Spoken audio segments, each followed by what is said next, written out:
नमस्कार दोस्तों, हम फिर से लेकर आ चुके हैं आप लोगों के लिए शाम की सभी ताजा और बड़ी खबरें। फटाफट अंदाज में एक एक कर बताएंगे आपको आज देश और दुनिया से क्या बड़ी खबरें निकलकर सामने आ रही हैं। लेकिन उससे पहले दोस्तों एक नजर डालेंगे सुर्खियों पर। राहुल गांधी का मोदी सरकार पर बड़ा हमला। बोले फिलहाल भारतीय जनता पार्टी महंगाई, बेरोजगारी और नफरत और अन्याय फैला रही है और कांग्रेस उसकी आवाज बनेगी। वहीं पर अगली बड़ी खबर में हम आपको बताएंगे दोस्तों, बीजेपी नेता प्रवेश वर्मा के विवादित बयान पर भड़का मुस्लिम समुदाय। बोले बीजेपी दे रही है ऐसे लोगों को बढ़ावा। रोजाना कुछ ना कुछ दोस्तों ऐसा होता है बड़ा। वहीं पर असदुद्दीन ओवैसी का भारतीय जनता पार्टी के ऊपर बड़ा हमला। बोले प्रवेश वर्मा जैसे नेता आए दिन विवादित बयान देते लेकिन दिल्ली पुलिस सो रही है।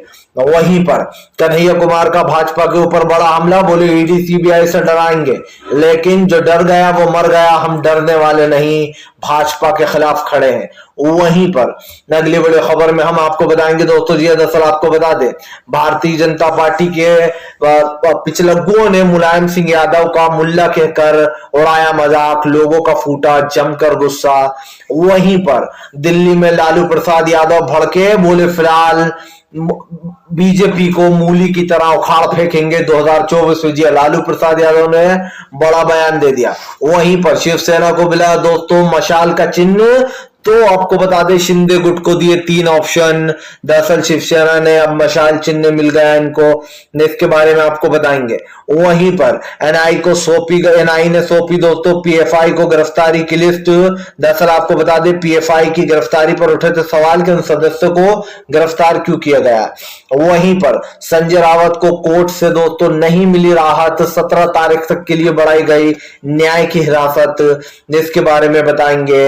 वहीं पर अगली बड़ी खबर में हम आपको बताएंगे दोस्तों 34 दिन में राहुल गांधी ने बदल दी अपनी छवि। आखिरकार ऐसा क्या हो गया जो 34 दिन में राहुल गांधी की छवि अचानक से दोस्तों जो धुलमिल कर दी थी बीजेपी ने वो बदल गई है।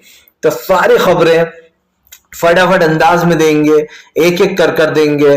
फिलहाल से चलिए बढ़ते हैं सबसे पहली और सबसे बड़ी खबर की ओर। दरअसल दोस्तों आपको बता दें बीजेपी का नेता भड़काऊ बयान देकर फंस गया, मुस्लिमों का फूटा गुस्सा, ले लिया आड़े हाथ। आपको बता दें दोस्तों प्रवेश वर्मा बीजेपी का नेता जो कि आए दिन विवादित बयान देता रहता है मुस्लिमों के खिलाफ, इसने हाल ही में एक बयान दिया जिस बयान को लेकर इसके पीछे कांग्रेस, अदर पार्टियां, सब लोग इसके पीछे पड़ गए और कह रहा है दिल्ली पुलिस को शेम ऑन यू बोल रहे हैं। क्योंकि ये सब कुछ दोस्तों अगर पुलिस की निगरानी में नहीं होता तो एक बात थी, लेकिन दोस्तों वहां पर दिल्ली पुलिस थी और वो ये सब कुछ नाटक देख रही थी। कोर्ट दोस्तों तमाशा देख रहा है। सबसे बड़ी बात यह है कि कोर्ट के ऊपर भी सवाल उठाए हैं सुप्रिया श्रीनेते ने। कोर्ट के बारे में क्या कहा है इस पर बताते हैं, लेकिन उससे पहले बात करते हैं ये प्रवेश वर्मा है कौन। दोस्तों आपको याद होगा आज से कुछ साल पहले शाहीन बाग में एनआरसी सीएए का प्रोटेस्ट चल रहा था। उस दौरान भी प्रवेश वर्मा ने एक विवादित बयान दिया था। अगर आपको बयान याद ना हो तो मैं आपको याद दिलाता हूं। इसने कहा था वो आपके घर में घुस जाएंगे, आपकी हिंदू बहनों और बेटियों को उठाकर ले जाएंगे, तब प्रधानमंत्री और गृह मंत्री अमित शाह ही काम आएंगे। इस तरीके की वो भी नहीं बचा पाएंगे, सॉरी ये बात कही थी इसने। अब आप समझ लीजिए कि ये क्या कह रहा है कि वो आपके घरों में घुस जाएंगे, हिंदू बहनों और बेटियों को उठाकर ले जाएंगे, तब प्रधानमंत्री नरेंद्र मोदी और गृह मंत्री अमित शाह भी नहीं बचा पाएंगे। अब ये वो कौन है दोस्तों? वो मतलब मुसलमान। ये कह रहा था शाहीन बाग की प्रोटेस्ट में कि मुस्लिम घुस जाएंगे आपके घरों में और हिंदू बहन बेटियों को उठाकर ले जाएंगे। ये इसका पहला बयान। कल इसने क्या बयान दिया दोस्तों? कल इसने बयान दिया मुस्लिमों के खिलाफ। ये कहता है उनका पूर्ण बहिष्कार करना बहुत जरूरी है। ये लोग जो हमारे हिंदू धर्म के लोगों को मार रहे हैं, इन लोगों का पूर्ण बहिष्कार करना पड़ेगा। ये लोग, इनसे रेडी वालों से ना ही सब्जी खरीदो, ना किसी ठेले वाले से जो यहाँ पर सब्जियां खरीदो, ना ही मांस मच्छी खरीदो, ये लोग जो दुकानें लगाते हैं। अब आप समझिए खुलेआम इस तरीके का बयान देता है प्रवेश वर्मा, और एक बार नहीं 2 बार ये इस तरीके का बयान दे चुका है। और ये किसकी शय पर दे रहा है? बीजेपी की शय पर, क्योंकि दिल्ली का एमपी है। सबसे बड़ी बात यह है कि भारतीय जनता पार्टी ऐसे नेताओं को, जो अपने मुंह से जहर निकालते हैं, उनको बढ़ावा देती है। एक तरफ तो बीजेपी कहती है हम पीएफआई को बैन कर रहे हैं क्योंकि वो नफरती भाषा बोलते हैं, देश में नफरत फैलाने का काम करते हैं। पीएफआई इस प्रवेश वर्मा से लाख गुना अच्छी होगी, मैं कहता हूं दोस्तों। आप समझिए ये किस तरीके के भड़काऊ भाषण दे रहा है, और वो भी पुलिस की निगरानी में। इससे बड़ी शर्म की बात और क्या होगी। चलिए बढ़ते हैं एक और अगली बिग ब्रेकिंग की तरफ। बता दोस्तों, राहुल गांधी का केंद्र सरकार के ऊपर बड़ा हमला। बोले फिलहाल गरीबी, बेरोजगारी, महंगाई और नफरत, अन्याय के खिलाफ आम जनता की आवाज बनेगी कांग्रेस। दरअसल दोस्तों, राहुल गांधी ने फिर से मोदी सरकार के काले चिट्ठे खोल दिए हैं। राहुल गांधी ने प्रधानमंत्री नरेंद्र मोदी के ऊपर हमला बोलते हुए कहा कि फिलहाल देश में नफरत, बेरोजगारी और दोस्तों अन्याय लगातार फैलता चला जा रहा है। आम जनता के साथ जिस तरीके का व्यवहार हो रहा है, कभी धर्म के नाम पर दोस्तों, तो कभी आप समझिए जात के नाम पर लोगों को टारगेट किया जाता है। प्रधानमंत्री नरेंद्र मोदी हो या दोस्तों बीजेपी के दूसरे नेता, हर किसी का बयान ऐसा ही विवादित होता है। सबसे बड़ी बात यह दोस्तों कि आज जो देश की परिस्थितियां हैं उसमें प्रधानमंत्री मेन भूमिका में है। 2014 से पहले क्यों नहीं हो रही थी ये सांप्रदायिकता? ना ही हिंदू मुसलमान हो रहा था, ना फिल्मों का बायकॉट होता था, ना कभी मंदिर मस्जिद पर बात होती थी। लोग अपनी जिंदगी आराम से जी रहे थे। लेकिन जब से मोदी सरकार लोगों से ये झूठा वादा कर कर आई कि मोदी जी आने वाले हैं, अच्छे दिन लाने वाले हैं। अच्छे दिन क्या होते हैं मोदी सरकार के हिसाब से? अच्छे दिन ये होते हैं कि आपको बेरोजगारी बढ़ जाए देश में, रुपए लगातार डॉलर के मुकाबले गिरता चला जाए, देश की दोस्तों जीडीपी की हालत पूरी तरीके से बेकार हो जाए, हमारा देश दोस्तों आप समझिए पाकिस्तान और बांग्लादेश जैसे देशों से भी पीछे आ जाए। यही बीजेपी के हिसाब से दोस्तों पूरी तरीके से जो है वो विकास है। विकास का मतलब इनके लिए दोस्तों नीचे गिरना होता है। पहले वाली सरकार को तो ये खूब घेरते थे कि रुपए गिरता चला जा रहा है, मनमोहन सिंह साहब क्या कर रहे हैं। कभी पेट्रोल डीजल को लेकर घेरते थे, कभी वो एक मैडम थी स्मृति ईरानी, वो सड़कों पर सिलेंडर के साथ बैठ जाया करती थी क्योंकि सास भी कभी बहू थी। लेकिन आज वो सास भी कभी बहू भी गायब है, और जो सास भी कभी बहू के ससुर जी थे वो भी दोस्तों महंगाई पर छुपे। अब वो ससुर जी कौन है ये आप अच्छे से जानते, बताने की जरूरत नहीं है। सबसे बड़ी बात यह है दोस्तों कि प्रधानमंत्री नरेंद्र मोदी ने देश को दो हिस्सों में बांट दिया है।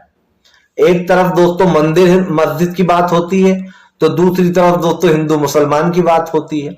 अगर आप देश को इन्हीं हिस्सों में बांटना चाहते थे तो फिर तो बहुत अच्छा यह था कि आप देश में एलओसी खींच देते, कह देते ये हिस्सा उनका है वो हिस्सा उनका है। और ये कर रही है सरकार। ये लोग दोस्तों वही कर रहे हैं जो कभी जिन्ना और सावरकर ने किया था। ये उसी राह पर चल रहा है, जिन्ना और सावरकर की राह पर। ये देश को फिर से एक बार बांटने की कोशिश कर रहा है। चलिए बढ़ते हैं एक और अगली बिग ब्रेकिंग की तरफ। बता दोस्तों अगली जो बड़ी खबर निकल कर आ रही है, असदुद्दीन ओवैसी का प्रवेश वर्मा के ऊपर फूटा गुस्सा। बोले इस भड़काऊ को बीजेपी ने दिया बढ़ावा, बीजेपी देती है अपने सारे एमपीस को मुंह खोलकर बोलने की इजाजत। आपको बता दें दोस्तों, अफसोस की बात यह नहीं है कि प्रवेश वर्मा जैसे लोग ऐसे बयान दे रहा है, क्योंकि इनका तो काम ही है नफरत फैलाना। इनसे आप कोई उम्मीद नहीं रख सकते कि ये ऐसे बयान ना दे। लेकिन शर्म की बात यह है कि हमारे देश की अदालतें दोस्तों और हमारे देश की जो पुलिस है, खासकर दिल्ली पुलिस, वो चुपचाप बैठी हुई है। क्या दोस्तों इस वक्त अदालतों की ये जिम्मेदारी नहीं बनती कि ऐसे भड़काऊ भाषण पर रोक लगाई जाए, ऐसे लोगों को जेल में डाला जाए? लेकिन हमारे देश की अदालतें दोस्तों क्या करती हैं कि यति नरसिंहानंद जैसे लोगों को जमानत देते समय कहती हैं कि आपको अपने स्वभाव में सुधार लाना होगा, हम आपको सुधरने का एक मौका दे रहे हैं। बताइए आप, यति नरसिंहानंद जैसे लोगों को अदालत कहती है कि हम सुधरने का मौका दे रहे हैं। कैसा मौका? जो यति नरसिंहानंद वापस निकलकर भड़काऊ भाषण देता है और उसके ऊपर कोई कार्रवाई नहीं होती। वो दोस्तों आप समझिए जेल से छूटा, जेल से छूटते से ही, जमानत मिलते से ही उसने दूसरे दिन फिर से भड़काऊ भाषण दिया, और जिस दिन से वो जेल से छूटा है वो भड़काऊ भाषण दे रहा है। लेकिन कोर्ट चुप्पी साधे बैठा है।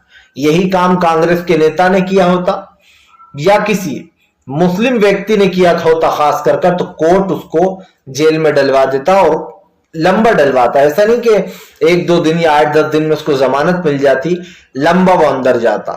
अफसोस की बात यह है कि अदालतें अपना काम करना भूल गई हैं और शायद इसमें अदालतों की कोई गलती नहीं है, क्योंकि दोस्तों जब एक ऐसी सरकार हो जो न्याय पर भी अपना शिकंजा कस ले, जो दोस्तों अदालतों पर भी अपनी आप समझिए और दबाव डाले, तो फिर दोस्तों कोर्ट क्या करेगा और जज क्या करेंगे। और ये आप भी जानते हैं कि ये ना सुनी सुनाई बात है, ना ये बात हवा में कह रहा हूं, ये बात मैं अपने मन से भी नहीं कह रहा हूं।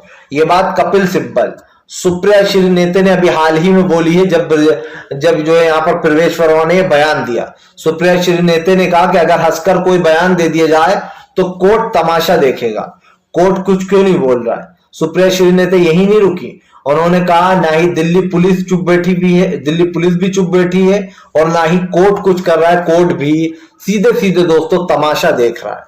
सिंपल सी बात यह है कि इस तमाशे का रचयिता इस देश के माननीय प्रधानमंत्री हैं, और ये जो सारा ड्रामा रचा जाता है ना, ये इलेक्शंस के इर्द गिर्द ही रचा जाता है। इनको सौंप दिया जाता है, केजरीवाल को बदनाम करना है तो मुसलमानों पर बंदूक रखो, केजरीवाल की छवि खराब करना है तो मुसलमानों को गलत साबित करो।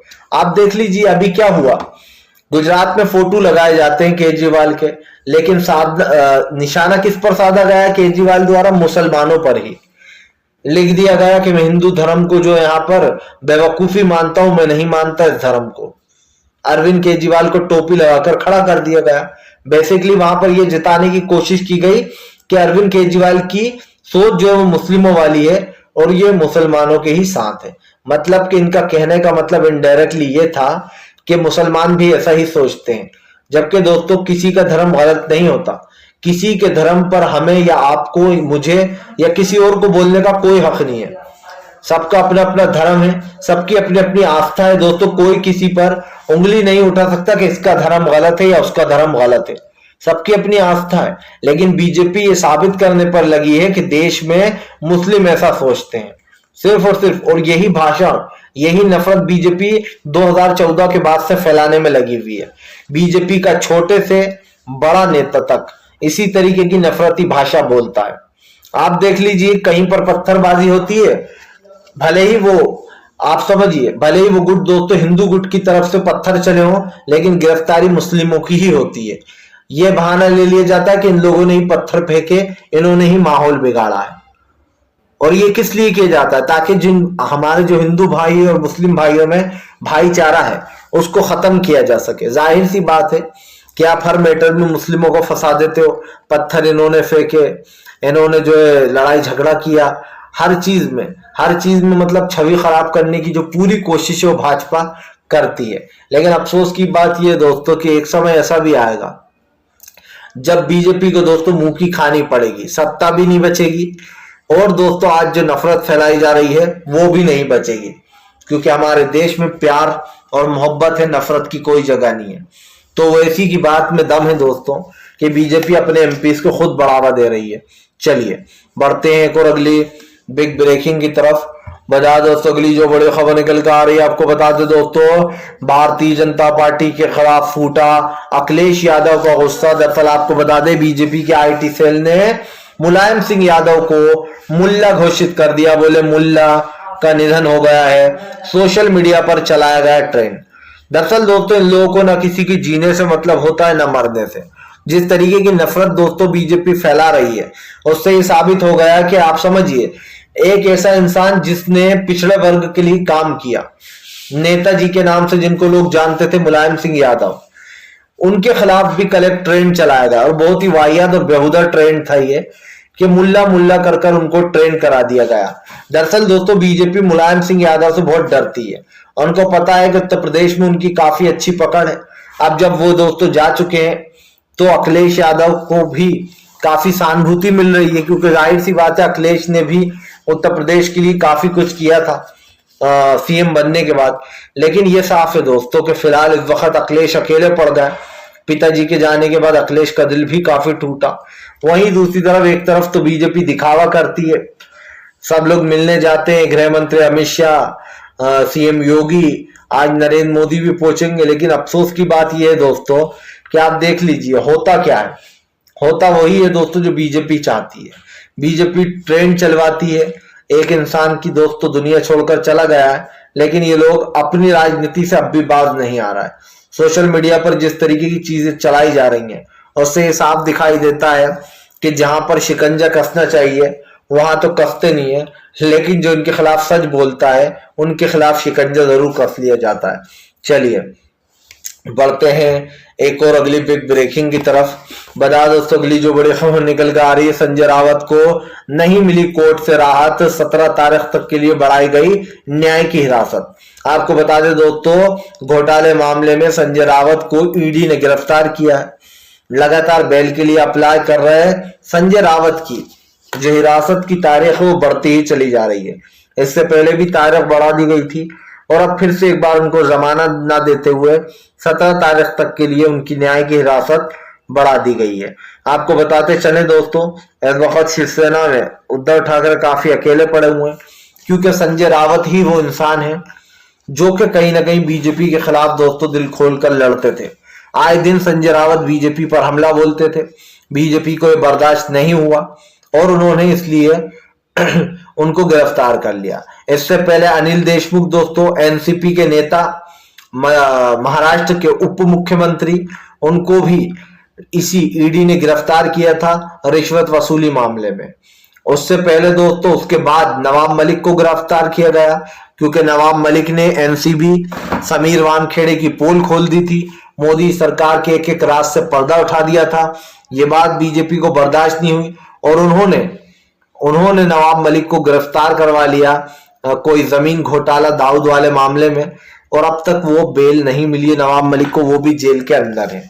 आप देखिए इनकी तो फिर भी सुनने में आ जाती थी, लेकिन नवाब मलिक की कोई अपडेट ही सामने नहीं आ रही है। तो ये कहना गलत नहीं होगा कि जो भी मोदी सरकार की सच्चाई सामने लाता है इनको उससे लगने लगता है डर। उससे इतना डरते हैं ये लोग दोस्तों कि उसके खिलाफ कार्रवाइयां कर डालते हैं, चाहे वो झूठी हो या सच्ची, ने कोई फर्क नहीं पड़ता। चलिए बढ़ते हैं अगली बिग ब्रेकिंग की तरफ। बता दोस्तों लालू प्रसाद यादव का भारतीय जनता पार्टी के ऊपर हमला, बोले फिलहाल 2024 में मूली की तरह उखाड़ फेंकेंगे भाजपा को। जी हाँ दोस्तों इन दिनों आपको बता दें जबरदस्त तरीके से बीजेपी के ऊपर जमकर गरजते हुए नजर आ रहे हैं लालू प्रसाद यादव। आपको बता दें इस वक्त बिहार की राजनीति में भूचाल आ गया, जहां एक तरफ लालू प्रसाद यादव के ऊपर जमकर बरसते हुए नजर आ रहे हैं लालू प्रसाद यादव मोदी सरकार के ऊपर, तो वहीं दूसरी तरफ लालू ने साफ ऐलान कर दिया है कि 2024 में मूली की तरह उखाड़ेंगे भाजपा को। देश में महंगाई, बेरोजगारी जैसे मुद्दे पूरी तरीके से हावी हो गए। आपको बता दें लालू प्रसाद यादव ने कांग्रेस से हाथ मिला लिया। कांग्रेस से हाथ मिलाने के बाद लालू का ये बयान निकलकर सामने आया है कि अब भारतीय जनता पार्टी को छोड़ेंगे नहीं, 2024 में चुन चुनकर हरा हरा कर दोस्तों बिहार से खदेड़ेंगे, क्योंकि इस बार मामला साफ है कि बीजेपी पूरी तरीके से दोस्तों बौखला रही है। बीजेपी की बौखलाहट भी साफ दिख रही है कि 2024 को लेकर मोदी जी कितने डरे हुए हैं, क्योंकि इस बार महंगाई और बेरोजगारी का मुद्दा। चलिए बढ़ते हैं एक और अगली बिग ब्रेकिंग की तरफ। बता दोस्तों भारतीय जनता पार्टी बौखलाई, राहुल गांधी की बदली छवि। 34 दिन में राहुल गांधी ने दोस्तों बदल दिया इतिहास, तो बीजेपी ने इलेक्शन कमीशन से कर दी कंप्लेन। आपको बता दें इलेक्शन कमीशन से राहुल गांधी की शिकायत की गई है राहुल गांधी के खिलाफ। ये दूसरी बार है जब बीजेपी ने की है। बीजेपी का कहना है कि राहुल गांधी बच्चों का यूज कर रहे हैं अपने साथ, जबकि दोस्तों अब कांग्रेस ने बीजेपी के ऊपर हमला बोल दिया। कांग्रेस का कहना है कि हम लीगल नोटिस भेजेंगे इलेक्शन कमीशन को और इसका जवाब देंगे। आपको बता दें सुप्रिया नेता जयराम रमेश ने कहा कि दरअसल राहुल गांधी की भारत जोड़ो यात्रा से बीजेपी घबरा गई है, इसीलिए वो राहुल के साथ झूठे आरोप लगा रही है। जयराम रमेश ने कहा कि बच्चे राहुल के फैन हैं, उनके माँ बाप भी उनके साथ होते हैं और वो राहुल के साथ सेल्फी ले लेते हैं, लेकिन बीजेपी को ये बर्दाश्त नहीं हो रहा। दरअसल दोस्तों राहुल गांधी की बढ़ती पॉपुलैरिटी से बीजेपी घबरा रही है कि राहुल गांधी तो लगातार हमारे ही गढ़ में छाते चले जा रहा है। फिलहाल अगर आपको हमारा वीडियो अच्छा लगे तो इसको लाइक करें, चैनल पर पहली बार आए सब्सक्राइब करें, पास में घंटी आएगी इसको जरूर दोस्तों दबाएं।